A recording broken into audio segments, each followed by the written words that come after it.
Hey everyone, welcome to the cabin. My name's Alec Brits and today we're going to be talking about the Bettermaker Darthlimiter. I'm going to show you all of the unit's features and most importantly how it sounds. I'm more than just your masters. Thanks very much to Studio Care as always for making these videos a possibility. Let's jump right in.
When you're bleeding on my heart, I'm like a soldier in retreat, calling out your name, like heartbreak on repeat. It's getting harder to love, harder to love.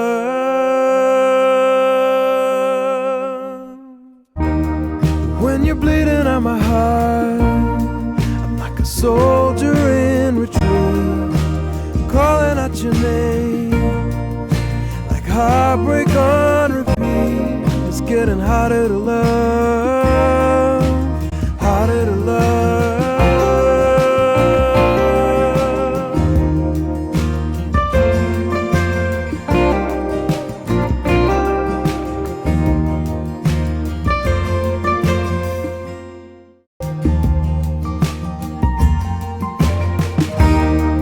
When you're bleeding on my heart, I'm like a soldier in retreat, calling out your name, like heartbreak on repeat. It's getting harder to love, harder to love.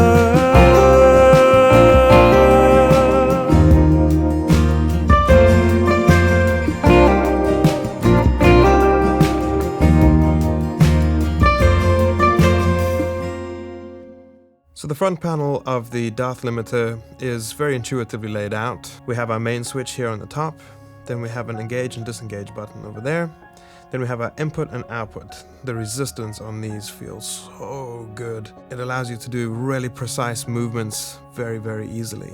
The next thing I want to talk about is the color circuits. So one of the things that separates this limiter from anything else that I've used is it allows you to add second and third order harmonics independently. And not only can you add them, but you can choose how much you want to add.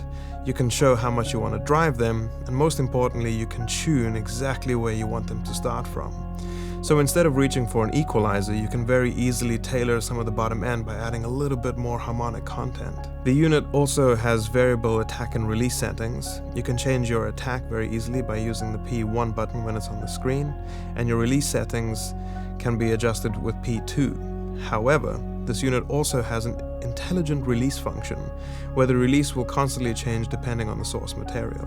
The next thing I want to talk about is the MS function. You turn it on simply by doing that, select the width, you can change how wide or how narrow you would like your mix to be, and it changes the operation of the unit very easily into a full MS device. So if your center channel needs more limiting than your side channels, and you want to preserve some of that stereo image, that automatically takes care of that for you. The next thing I want to talk about is the clipper. So as you turn it on, it will shave off any of the transient peaks above the threshold, and the threshold is set using this percentage knob over here. And what I like about this is that it starts to add headroom without it necessarily sounding like it's compressed, so it will reduce the amount of limiting happening the more you clip. This is quite useful not only for like the master bus, but also for like acoustic instruments like you heard on the acoustic guitar earlier. That's mostly the clipper just shaving off some of those really pesky sharp transients. On the screen as well, you can monitor your output level and your input level. And then over here we have our menu button. You press that, and this is where the people at Bettermaker have realized how powerful this unit can be. You see, because you can control it with your computer, you don't necessarily need to see what the limiter is doing all the time. So instead, you can be metering other things, like the loudness. Or you can have your K meters, which show you your peak and your RMS. Or you can check out your phase. So you have your correlation meter, and you can see on the different axes how the mix is operating in phase. Then you have your RTA, which is a real-time spectral analyzer, which is very handy. And then you can also from this menu check out the color circuits, like I said before. You have some old school VU PPM meters, which is always nice. And then you have 3 custom slots. So by default over here, this custom 1 slot shows gain reduction, how hard the clipper is working, your true peak and your K12 RMS, plus a nice readout and your phase correlation. And you can program these independently. One of the other things I really like about this unit is, of course, it's controlled by your computer, but if you don't want to use the computer settings, you can save your own presets very easily. On the rear of the unit, we have our IEC inlet, and you can change the voltage between 115 volts and 230 volts. Then we have our USB link. This connects the device to your computer so that you can change any parameters on the device while using the computer at the same time. Then we have our input left and right XLRs, and we have our output left and right XLRs. So as you saw, there is a little USB port on the rear of this device, and that allows you to connect it to your computer. Once you've done so, downloaded the appropriate software, you are greeted by this little plugin right here. Not only does this plugin give you full control over the entire device and all of its different parameters, but it gives you instantaneous recall. So if you're jumping between different mixes and masters, your session will automatically recall and all of the outboard will recall instantaneously. I know this works extremely well because I've been using it on my Bettermaker mastering EQ for years, and I've never had an issue even once. One of the other things that's fantastic about this is the fact that you can save presets within your preset window. This means that if you're going to be using it for not just mixing and mastering, but for tracking, all you have to do is tailor your input and output, and then you're pretty much ready to go. I wish that more audio manufacturers would take this approach with their outboard gear, because it makes me really excited for the future of recording with regards to integrating beautiful analog hardware into the modern digital workflow. Let's jump into the review of the unit. In a normal day here in the studio, it kind of goes a little something like this. I get here around 8:30 in the morning, and that's usually my recall time where I'm recalling masters or mixes for different people. And then a client will arrive around 10:30, and then we'll be mixing 1 or 2 tracks during that day. So what that means is that any of my analog outboard equipment generally is kind of set and forget. I can't be changing different parameters per mix. It just doesn't seem economically viable. However, the people at Bettermaker have really changed that workflow for me. You see, I've been using the Bettermaker mastering EQ for I think 2 or 3 years. It's been on every single mix that I have done, and it hasn't given me a day's hassle. So when the opportunity came for me to be able to review the Darthlimiter, my interests were piqued. You see, I have a bit of a fascination of using mastering equipment during mixing and tracking. And the fact that this is not just a limiter, because clearly the people at Bettermaker realized that if they just released an analog limiter, people might have bought it, but it's a very specific use case. So packing in additional functionality such as the clipper, the saturation circuit, the width control, and all of your different metering options, it automatically makes the unit just so much more useful and adaptable to any one of your workflows. I was blown away by how it reacted on certain individual sources. Specifically, what jumps to mind is the lead vocal and the acoustic guitar. Using it on the acoustic guitar really kind of evened out those pesky little transient clips that come out from like plectrums or fingers or fret buzz or whatever, and it preserved the overall dynamic but took away any of those like aggressive peaks. Perhaps unsurprisingly, the overall build quality of the unit is really spot on. Like I said, I've been using the mastering EQ for some time and I've never had any issues with it.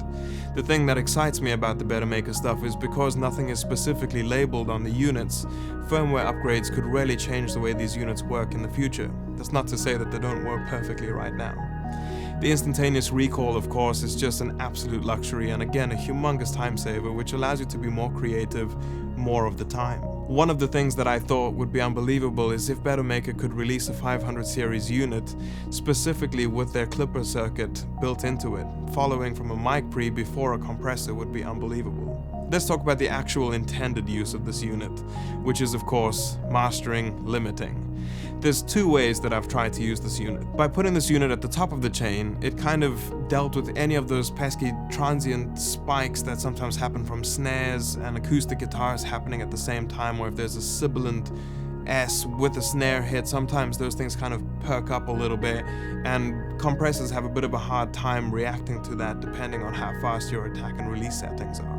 The other way that I tried to use this device was just as a normal limiter. And it worked absolutely fine, you know, being able to get to that horrifying tone which is competitively loud, it did it without breaking a sweat. What makes it so worth it is, of course, the fact that it's not just a limiter. Being able to control the width, your different saturation content, being able to clip and limit, it just makes the unit really musical and really flexible. So who would I recommend this unit to?